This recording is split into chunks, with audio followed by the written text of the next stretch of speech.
Thank you for taking the time to conduct this interview.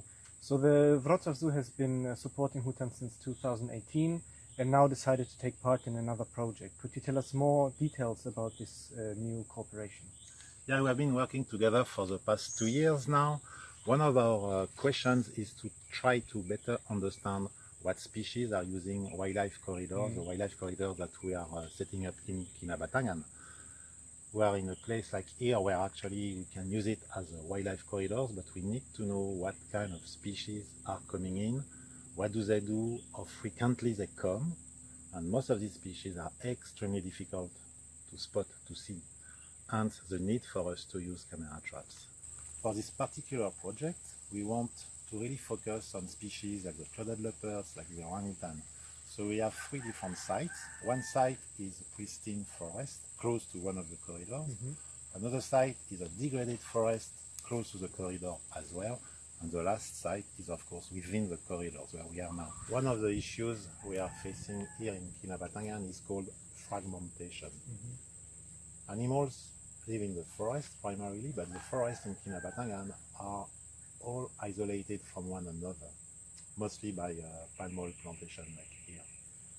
So this is fragmentation, meaning that to move from one patch of the forest to the next, the animals need to cross. They need a corridor. Right. So at Hutan, what we are trying to do is to secure land. Some of the land is under forest, some of the land is under palms, it's planted with palm, and we secure this land for wildlife, so they can move from one patch of forest to the next without being harassed by people or disturbed by human activities. The idea of Hutan is to link together the patches of protected forest that are isolated by non-protected land. So this land belongs either to people from the village or to the industry players. So the idea of Hutan since the beginning was to approach the landowners and to ask them whether they would be willing to sell their piece of land for conservation rather than selling it for the palm oil development, for example. And in this place where we are, the Rasic corridor, the plantation owner decided to give back 100 over hectares of land already planted to finalize the corridor. Well, with the camera traps, actually our focus is to try to detect the elusive species, the species you hardly see. So there can be nocturnal species like most of the carnivores, sun bear for example, or moon rats, that are medium-sized vertebrates that move at night, so you hardly see them. Or elusive species that are diurnal but that are extremely difficult to see.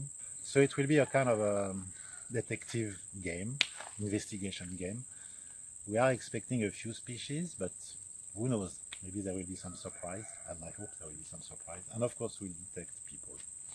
If you have enough camera traps, and this is the goal of this collaboration with you guys, there are now ways to find out from the pictures indexes like presence, absence, or pattern of activity, or distribution, even abundance.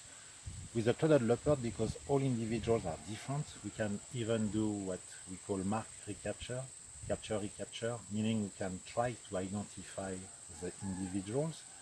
And one of our hopes with this program is to do a long-term monitoring of this species.